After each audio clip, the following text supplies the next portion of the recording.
Hello. So welcome back in my yet another video. Last जो अपना lecture था उसमें अपन ने इलिस्ट्रेशन 6 तक कंप्लीट कर लिया था एडिशनल इलिस्ट्रेशन के। नाउ अब अपन 7 से स्टार्ट कर रहे हैं। अगर आपको प्रीवियस किसी भी इलिस्ट्रेशन में कोई भी अगर आपको दिक्कत आई है तो मुझे कमेंट बॉक्स में पिन कर देना। मैं आपका सॉल्यूशन विद इन 24 आवर्स में बता दूंगा। ठीक है। तो फिर चलो स्टार्ट करते हैं अपन 7 अपने इलिस्ट्रेशन से।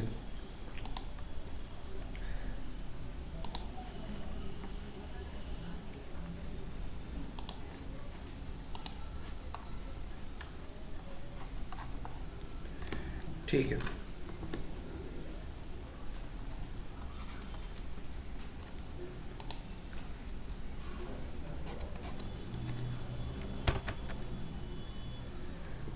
अब इसके अंदर देखते हैं जैसे Aditi is interested to construct a portfolio of security M and N. She has collected the following information about the proposed investment. Expected return given है और अपने को स्टैंडर्ड डेविएशन गिवन है और कोएफिशिएंट ऑफ कोरिलेशन मतलब are given है M and ए का। ये जो है ये 16 नहीं है, ये 0.16 है ना, इसको सही कर लेना। ये जो आपका आर है कोएफिशिएंट कोरिलेशन 0.16 है ना, मिसप्रिंट है, इसको सही कर लेना। ठीक है। Aditi wants to constitute only 5 portfolios of M and N as follows, यानी 5 केसेस है जिसमें 5 केसेस में क्या बताया गया कि अगर सारा फंड जो है वो एम के अंदर इन्वेस्ट किया जाए या फिर 50% एम में और एन में, 75 इसमें, 25 इसमें, 25 इसमें, 75 इसमें, ये फिर सारा का सारा एन में। ठीक है। तो ये 5 सिनेरियो है। इन 5 सिनेरियो से अपन को क्या करना है, पोर्टफोलियो कंस्ट्रक्ट करना है। इसका मतलब क्या है, पोर्टफोलियो कंस्ट्रक्ट करने का मतलब ये है कि अपन को हर केस के अंदर पोर्टफोलियो की return risk, return risk, return risk ऐसे बतानी है। ठीक है। तो चलो स्टार्ट करते हैं इसको ना। केस जो अपना ए है इसके अंदर क्या है, all funds are invested in किसमें, एम में है ना। तो रिटर्न क्या होगी, रिटर्न ऑफ द पोर्टफोलियो। अब आप देखो एक्सपेक्टेड रिटर्न दोनों गिवन है 20 एंड 25। अब आप खुद सोचो कि 20 इंटू 100% प्लस 25 इंटू 0%। तो अब आप खुद बताओ कि इसकी है ना रिटर्न कितनी आएगी। ओब्वियसली 20% ही आएगी अगर सारा का सारा फंड इसमें इन्वेस्ट कर दिया तो। अब रिस्क निकालते हैं इस केस के अंदर। ठीक है। रिस्क का देखो वही अपना वाला फॉर्मूला लगाएंगे, रूट स्टैंडर्ड डेविएशन कितना है 12, तो 12 इंटू 100% का स्क्वायर प्लस 16 इंटू 0% का square plus 2 into 12 into 16 into 1 कर लो या 100% कर लो, ये इसको 0 कर लो। ठीक है। बात एक ही है। इतनी मैथ तो आप जानते होंगे। ठीक है। ये 0.16 हो जाएगा। ठीक है।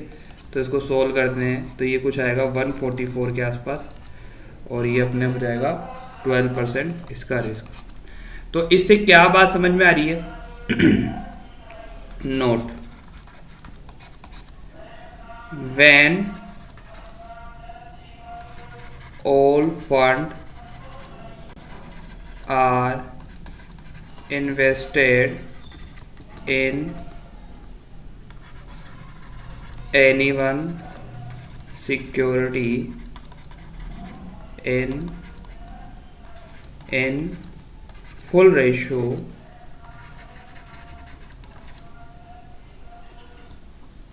then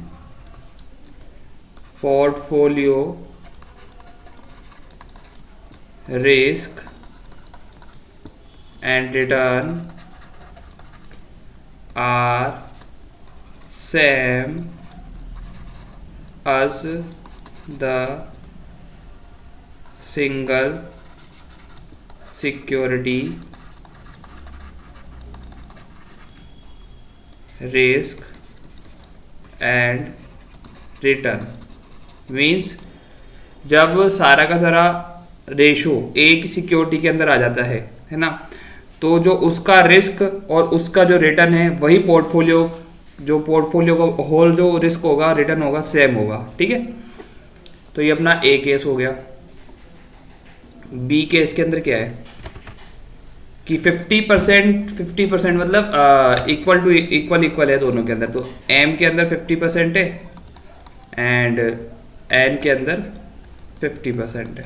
ठीक है, तो भी निकाल लेते हैं, रिटर्न निकालते पहले पोर्टफोलियो की, है ना, रिटर्न पोर्टफोलियो की 20 था ना, 20 multiply by 0.5 plus 25 multiply by 0.5, तो ये कितना आ जाएगा अपना 22.50%। ओके, ऐसे ही रिस्क निकाल लेते हैं पोर्टफोलियो का, ये भी इजी सा निकल जाएगा।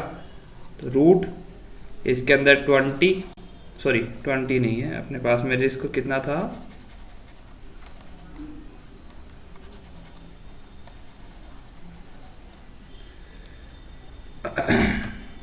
रिस्क अपने पास में 12 एंड 16 है ना, तो 12 मल्टीप्लाई बाय 0.5 का स्क्वायर प्लस 16 मल्टीप्लाई बाय 0.5 का square plus 2 multiply by 12 multiply by 16 multiply by 0.5 multiply by 0.5 and multiply by 0.16। ठीक है, तो इसको सोल्व करते हैं। तो 12 मल्टीप्लाई बाय 0.5 का स्क्वायर ये कितना हो गया 36 प्लस 16 मल्टीप्लाई बाय 0.5 का स्क्वायर ये कितना हो गया 64 plus 2 multiply by 12 multiply by 16 multiply by 0.5 multiply by 0.5 multiply by 0.16 ये कितना हो गया 15.36। तो पोर्टफोलियो का रिस्क कितना आ गया 36 प्लस 64 प्लस 15.36, ये हो गया अपना वेरियांस पोर्टफोलियो का 115.36 एंड रिस्क हो गया अपना 10.74%। ठीक है, तो ये बी केस भी हो गया।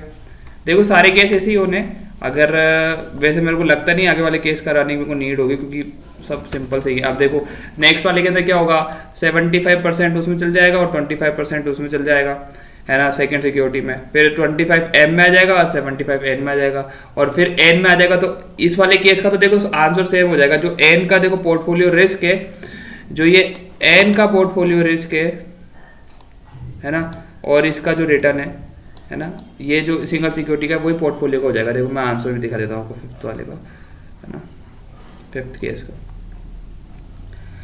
केस का देखो रिटर्न सेम है उसी की सिंगल सिक्योरिटी की जैसी और रिस्क भी सेम है। ठीक है, बस ये अब इसमें बताना अपन को बेस्ट कौन सा है वो भी अपन बता देंगे, है ना।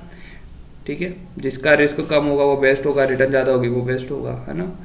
ऐसे करके ये 7 अपना कंप्लीट होता है। ठीक है, ये बाकी जो 3 है जो इसके 3 केस है ये आपको नोटबुक में खुद से करने। ठीक है, ये आपका होमवर्क है। अब आ जाओ इलस्ट्रेशन 8 के ऊपर। इलस्ट्रेशन 8 के ऊपर एक मिनट वीडियो होने में।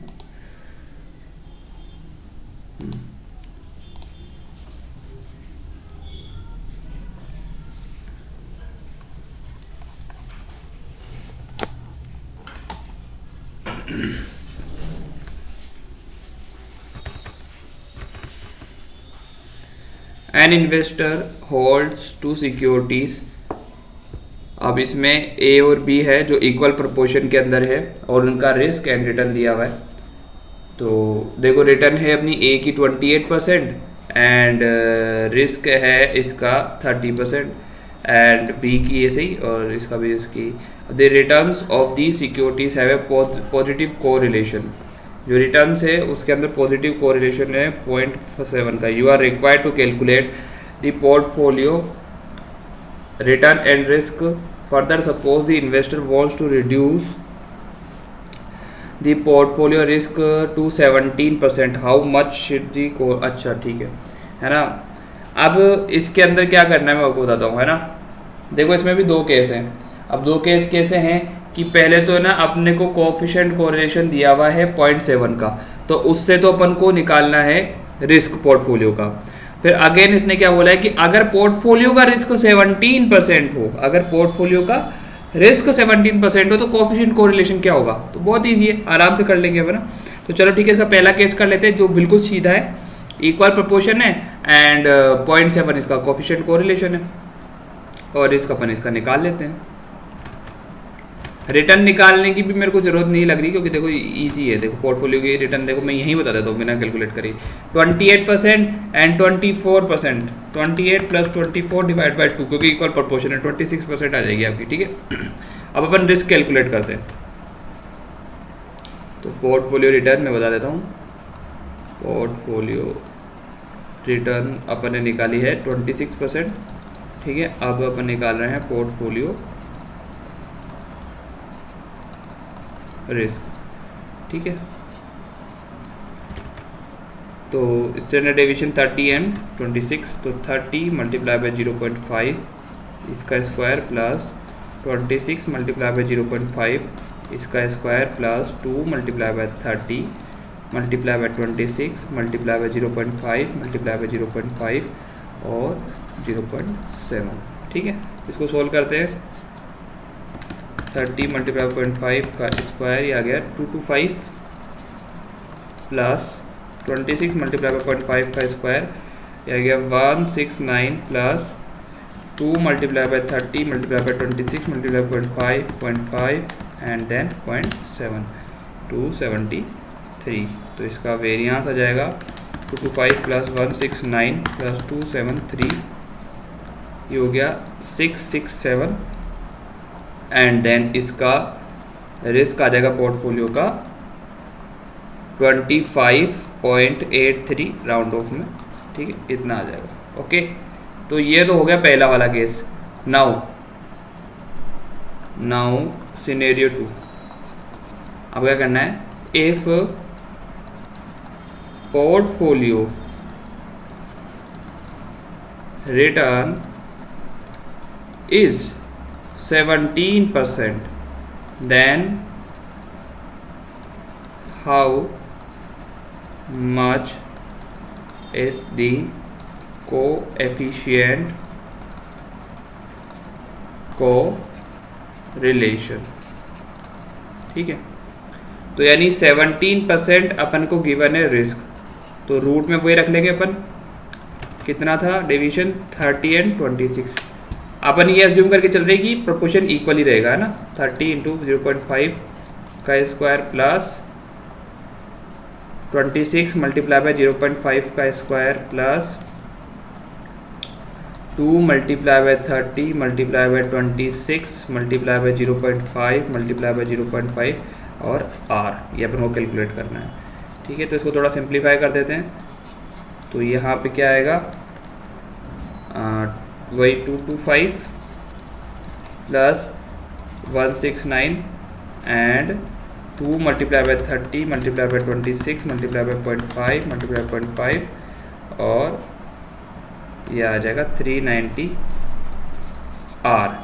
ठीक है, यहाँ रूट लग रहा है तो रूट हटाने के लिए क्या करेंगे, यहाँ इसके ऊपर स्क्वायर आ जाएगा प्लस ये हो जाएगा is equal to 225 plus 169 plus 390 r। Okay, तो इसको सोल्व करेंगे। 17 का स्क्वायर कितना होता है, 289। ठीक है, और इसको प्लस करेंगे 225 प्लस 169 हो जाएगा 394 प्लस 390 r। इसको सोल्व करेंगे हम तो ये हो जाएगा 289 माइनस 394 बराबर 390 r। देखो मैं एक एक स्टेप इसलिए करके चल रहा हूँ, वैसे ये फास्ट भी हो सकता है लेकिन आपको हर चीज़ अच्छे से समझ में आ जाए। तो -105 बराबर 390 r, तो r इज इक्वल टू कितना हो जाएगा, -105 divide by 390 and r is equal to -0.2 269, ठीक है, ये अपना आर आ जाएगा। ओके, चलो आंसर मैं आपको चेक करा देता हूँ। फर्स्ट वाले के अंदर देखो अपना पोर्टफोलियो रिस्क कितना ही निकला था, एंड ये देखो अपना आर आ गया है, ठीक है। अगर नहीं समझ में आया तो एक बार और रिपीट कर लेना, वैसे कुछ खास था नहीं इसमें, ठीक है। अपन चलते हैं 9th इलस्ट्रेशन के ऊपर, एडिशनल इलस्ट्रेशन। ओके, सो इसमें क्या है, from the following information ascertain the market price of risk of the portfolio. Market return given है, स्टैंडर्ड डेविएशन गिवन है, रिटर्न ऑन गवर्नमेंट बॉन्ड मतलब RF return, risk free security की return given है, और standard deviation portfolio का given है अपने को, ठीक है। अब इसमें डिफाइन करना है कि एक्सपेक्टेड रिटर्न। देखो एक्सपेक्टेड रिटर्न का मैंने आपको फॉर्मूला बताया था पिछली वीडियोस के अंदर, expected return of the portfolio and market price of risk of portfolio, ठीक है। तो ये मैंने बताया था आपको कि कैसे निकलता है, R F plus lambda plus risk of portfolio, ठीक है। अब और लैम्डा कैसे निकलता है अपना, R M minus R F divide by deviation of market, ठीक है, रिस्क ऑफ द मार्केट। इसको अपन क्या बोलेंगे, एक्सपेक्टेड रिटर्न। अपन को यही निकालना है ना, लेकिन उसके लिए मार्केट प्राइस निकालना पड़ेगा। लैम्डा मीन्स क्या है, market price of the portfolio, ठीक है। तो ये ऐसे निकलेगा। ओके, तो चलो इसको सोल्व करते हैं, कुछ भी नहीं है, बहुत ईजी है। तो पहले ये निकाल लेते हैं और ये लिख लेते हैं अपन यहाँ पे। देखो इसको सोल्व करने का तरीका बताता हूँ, एग्जाम में कैसे सोल्व करोगे यहाँ पे ना, एक बार फॉर एग्जाम प्रेजेंटेशन,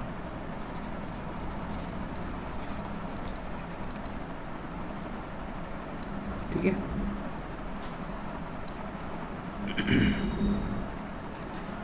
देखो यहाँ पे क्या है, return of market, okay.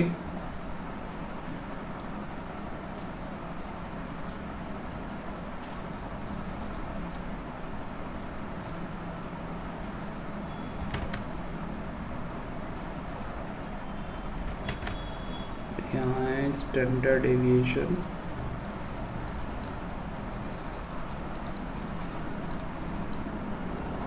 Of market,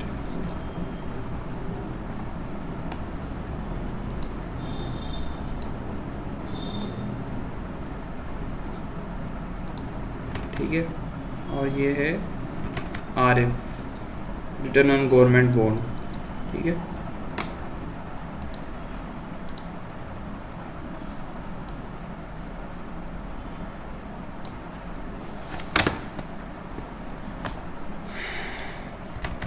then है अपने पास में स्टैंडर्ड डेविएशन ऑफ पोर्टफोलियो, ठीक है।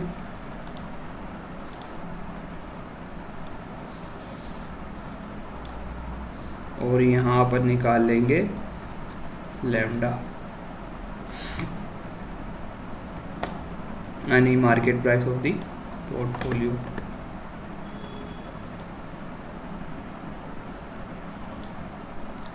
और यहाँ आ जाएगा एक्सपेक्टेड रिटर्न।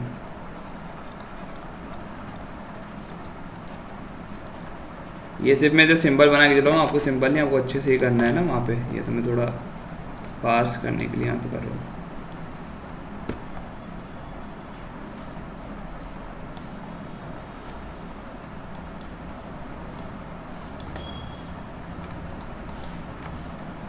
ओके, तो कितना है 18% 668, ठीक है, 668, ठीक है। तो लैम्डा कैसे निकालते हैं अपन, R M minus R F divide by deviation of market, okay. तो आर एम कितना है इसमें 18 माइनस 6 है ना, 18 minus 6 divide by deviation of market कितना है 6, तो ये कितना आ जाएगा 18 माइनस 6 डिवाइड बाय 6 यानी 2 आ गया अपना, लेमडा कितना आ गया 2। अब अपन एक्सपेक्टेड रिटर्न निकालते हैं। एक्सपेक्टेड रिटर्न निकालने के लिए क्या करते हैं, are F plus lambda multiply by portfolio of risk of the portfolio. ठीक है, तो आर एफ कितना है 6 प्लस 2, 1 मिनट सही है,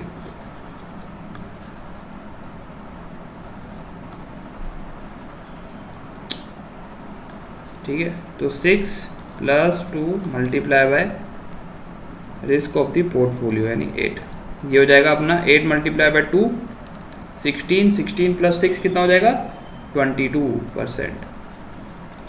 ठीक है, ऐसे सिमिलरली सारे केसेस का कर लेंगे अपन। ठीक है, तो 2874 है ना, तो 2874, तो इसका कितना आ जाएगा market price 20 minus 7 divide by 8,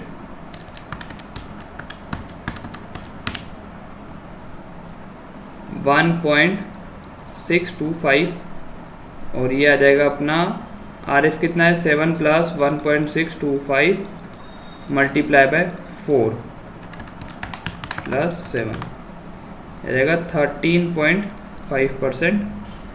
ऐसे सेम 2 केसेस का भी आप कर लोगे। ठीक है, ईजी है। जो मैं थोड़े थोड़े क्वेश्चन छुटवा रहा हूँ ना, बीच में छोड़ रहा हूँ है ना, जो बहुत ईजी है, तो आपके होमवर्क के लिए ही छोड़ रहा हूँ। ठीक है, पूरा कराने की कोई ज़रूरत नहीं है इसमें, तो ऐसे ही दोनों के दोनों बाकी के स्टेप हो जाएंगे, है ना। तो आप एक बार आंसर देख लो जो अपन ने करा है, देखो 22% एंड 13.5% है ना। ठीक है, नेक्स्ट जो है 10, ये मैं आपको होमवर्क में दे रहा हूँ। Illustration 10 is homework. ओके, इसको मैं नेक्स्ट में डिस्कस कराऊंगा, है ना। पहले एक बार आप अपनी कोशिश करो, फिर मैं नेक्स्ट बताऊंगा। इजी है तो कर सकते हो सोच के। आज अब निकालते हैं 11।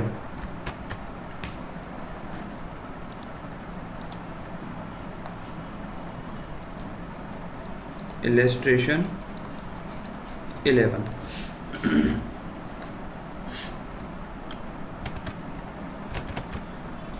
अब इसमें क्या है, the historical rates of return of 2 securities over the past 10 years are given, calculate the covariance and coefficient correlation of the 2 securities. ठीक है, इससे क्या होगा कि अपना पीछे का जितना भी कॉन्सेप्ट है एक बार रिवाइज हो जाएगा, तो इसको अपन कर लेते हैं एक बार। ठीक है, वैसे ऐसे क्वेश्चंस मैंने काफ़ी कराए हैं आपको, लेकिन थोड़े लेंथी होते हैं, इसलिए एक बार इसको वापस से कर लेते हैं।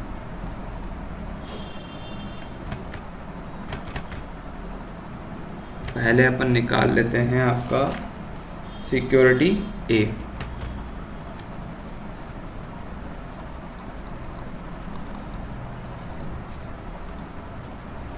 Okay,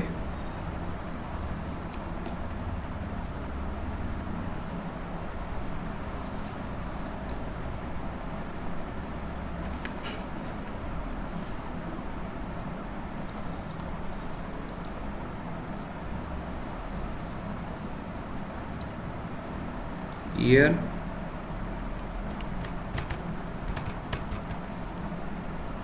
and return।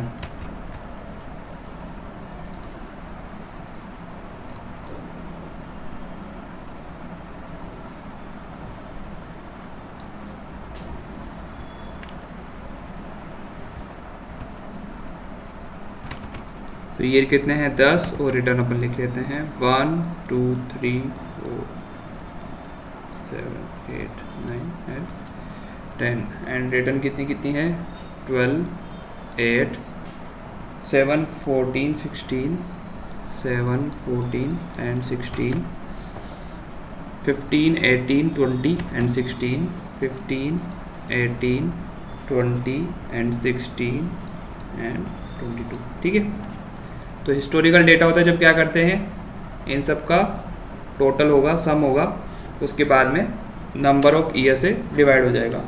तो ऐड करते जाओ 12 plus 8 plus 7 plus 14 plus 16 plus 15 plus 18 plus 20 plus 16 plus 22, कितना आ गया 148 है ना। और एवरेज रिटर्न कितनी आ जाएगी 148 डिवाइड बाई 10 यानी 14.5 0.8%। ठीक है, इसको अपन क्या बोल सकते हैं, इसको अपन बोल सकते हैं आर बार, है ना, आर बार भी बोल सकते हैं। ठीक है, नेक्स्ट स्टेप क्या होगी, आर मतलब ये रिटर्न, आर मतलब return R minus R bar. ठीक है,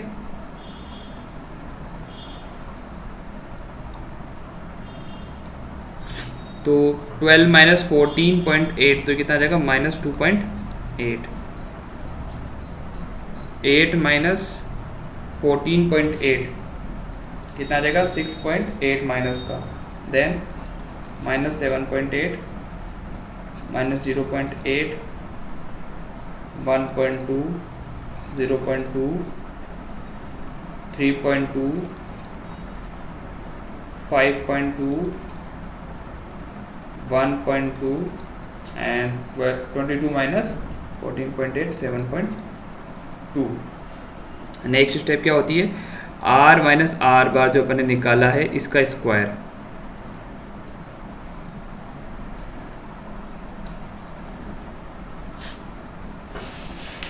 ठीक है,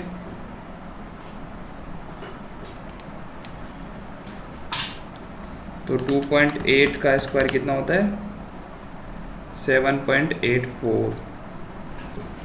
ठीक है, ऐसे ही 6.8 का 46.24 16.84 0.64 1.44 0.04 10.24 and 27.04 1.44 एंड 51.84। ठीक है, तो यह आ जाएगा आर माइनस आर बार। अगर ये विथ प्रोबेबिलिटी वाला होता तो क्या करते हैं हम, आर माइनस आर बार का स्क्वायर मल्टीप्लाई बाय प्रोबेबिलिटी, फिर अपना वेरिएंस आता। लेकिन अब ये हिस्टोरिकल डेटा है तो इन सब का सम होगा। ठीक है, सम होने के बाद में फिर इसका अपन एवरेज निकालेंगे, वो अपना क्या आ जाएगा, वेरिएंस आ जाएगा। ठीक है, तो इसका सम करते हैं, 7.84 46.24 16.84 0.64 1.44 0.04 10.24 27.04 1.44 51.84। तो यह आ जाएगा 207.6। तो वेरिएंस अपना कितना आ जाएगा, इसके डिवाइड में कर देंगे हम 10, तो वेरिएंस आ जाएगा अपना 20.76 20.76 है ना, ये क्या आ गया अपना वेरिएंस। और रिस्क अपना कितना आ जाएगा, 4.56। ठीक है, राउंड ऑफ में। ओके, तो हिस्टोरिकल डेटा वाला अपना एक का हो गया। अब अपन करेंगे सिक्योरिटी, यही कर लेते हैं। ठीक है, सिक्योरिटी बी का ईयर अपने पास में गिवन है ही, रिटर्न अपन लिख देते हैं यहाँ पे, सिक्योरिटी बी की है ना, ये आर इसकी। ठीक है,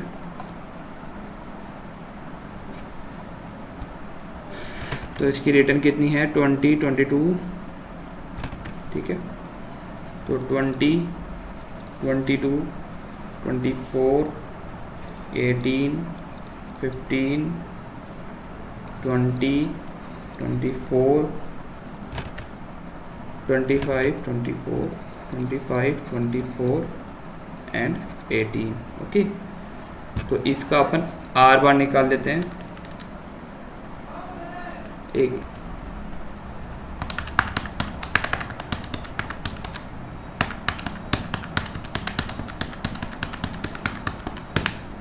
तो ये अपना आर बार कितना आया, 21 210 divide by 10 R bar is equal to 21।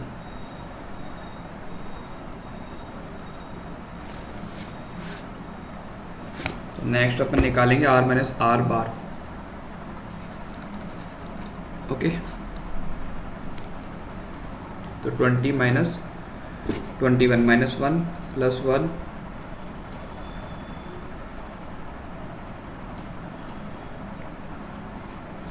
3 minus 3 minus 6 minus 1 3 4 3 minus 9।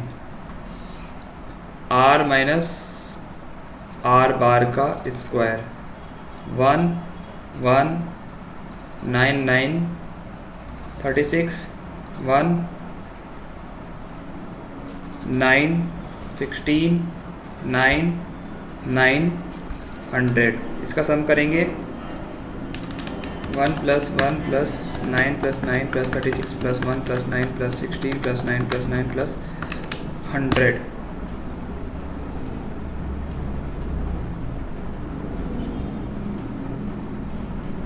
यानी इसका टोटल कितना आ गया 100। ओके, तो इसका अगर अपन निकालें, ये तो सम हो गया है ना, और वेरिएंस इसका हो गया 10 एंड स्टैंडर्ड डेविएशन हो गया इसका 3.16। ओके, सो इसमें पोर्टफोलियो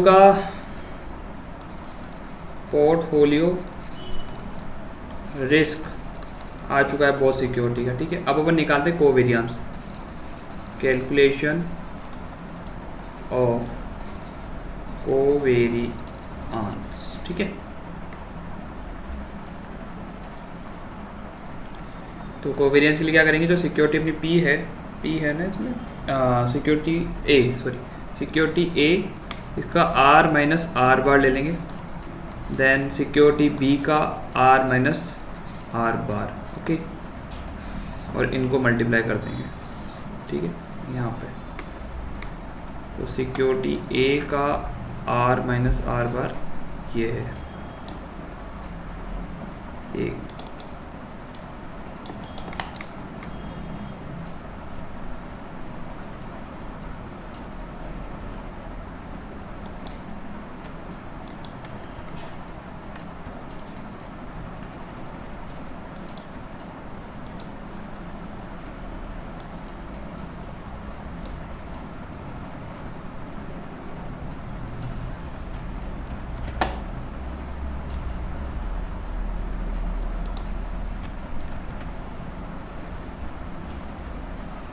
ठीक है, ऐसे अपन सिक्योरिटी बी का आर माइनस आर बार ले लेंगे।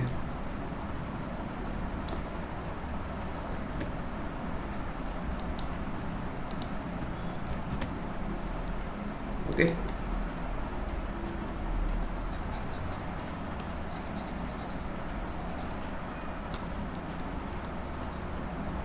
और इनको मल्टीप्लाई करेंगे अब। कुछ इशू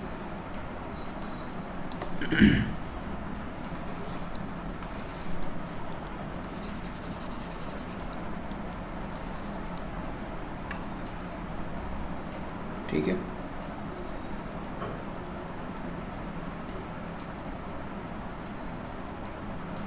तो 2.8 है, 6.8, 7.8, तो इनको मल्टीप्लाई करेंगे और फिर इसका सम करेंगे।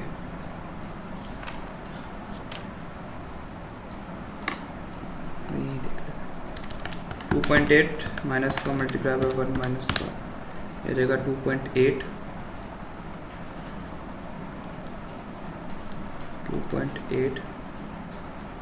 फिर 6.8 और ये तो ये जाएगा -6.8,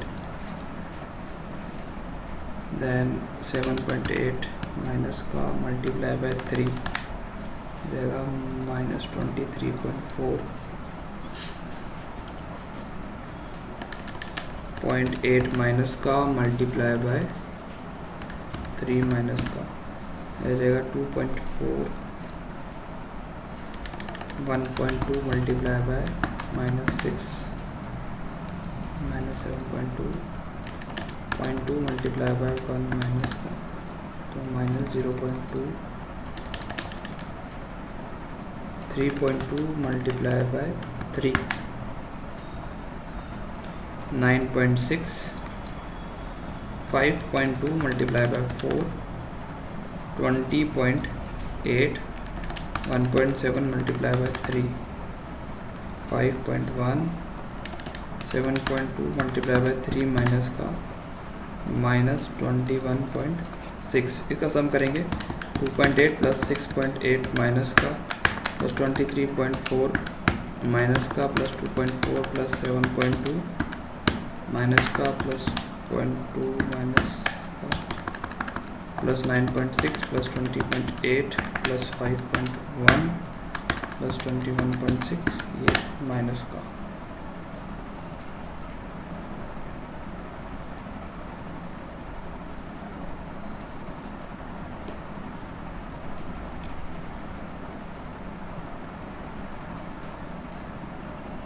तो इसका सम आया है अपना -20। तो कोवेरियंस अपना आ जाएगा इज इक्वल टू कोवेरियंस है ना, ये अपना आ जाएगा -20 divide by 10 is equal to -2 okay. और कोएफिशिएंट कोरिलेशन मतलब R, कोएफिशिएंट कोरिलेशन कैसे निकलता है, COV AB divide by risk of A multiply by risk of B। तो ये कितना है -2 डिवाइड बाय 4.55 मल्टीप्लाई बाय 3.16, तो ये आ जाएगा अपना 0.3139 माइनस का। ठीक है, ये आ जाएगा अपना R। इसको एक बार वापस से देख लेना, थोड़ा सा क्या इधर रफ वर्क हो गया है। बाकी ये COV की कैलकुलेशन करिए, ये कैसे करें अपन, R माइनस आर बार है ना, R माइनस आर बार जो ये है, और इसको मल्टीप्लाई करेंगे, फिर इसका सम करके डिवाइड बाय जो n है अपना नंबर ऑफ ईयर्स को डिवाइड कर देंगे, तो ये हो जाएगा अपना। ठीक है, एक मैंने आपको इलस्ट्रेशन होमवर्क में दिया है, उसके अलावा मैंने सारे इलस्ट्रेशन करवा लिए। अगर कोई इसमें डाउट आता तो मुझे कमेंट में पिन करना, मैं आपको आंसर दे दूंगा।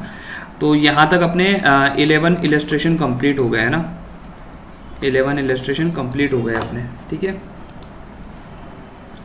ना। अब नेक्स्ट जो होगा वीडियो, नेक्स्ट जो क्लास होगी उसके अंदर अपन कोशिश करेंगे जितने भी है, शायद 27 है, 27 तक अपन कंप्लीट कर लेंगे। आप जो मोस्ट ऑफ थे जो कॉन्सेप्ट वाले थे वो अपने कंप्लीट हो गए हैं। आगे अपन मार्केट लाइंस देख लेंगे, SML और CML और CL जो भी है, एक बार मैंने पहले भी करवाई हुई है आपको, लेकिन फिर से करवा दूंगा। ठीक है, और उसके साथ में ये पोर्टफोलियो वाला चैप्टर अपना कंप्लीट हो जाएगा। देन अपन क्या करेंगे, फिर अपन डेरिवेटिव्स पे मूव करेंगे ना, डेरिवेटिव्स पे मूव करेंगे।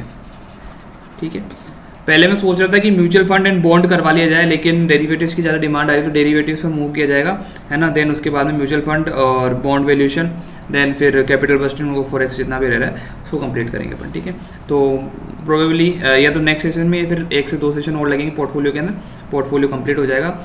इलस्ट्रेशन में मॉड्यूल के सारे करवा रहा हूँ। एक बार मॉड्यूल कंप्लीट हो जाने के बाद में मैं एडिशनल इलस्ट्रेशन करवाऊंगा CA वाले मॉड्यूल्स के, जो कि प्रोबेबली ज़्यादातर एग्जाम में देखने को मिल जाते हैं। ठीक है, तब तक के लिए थैंक यू। वीडियो अच्छा लगा है तो सब्सक्राइब जरूर करना, लाइक करना और शेयर कर देना अपने एक फ्रेंड को। शेयर करोगे ना, कोई एक बंदा एक फ्रेंड को शेयर करेगा, इनफ है। ठीक है, थैंक यू, मिलते हैं नेक्स्ट क्लास के अंदर।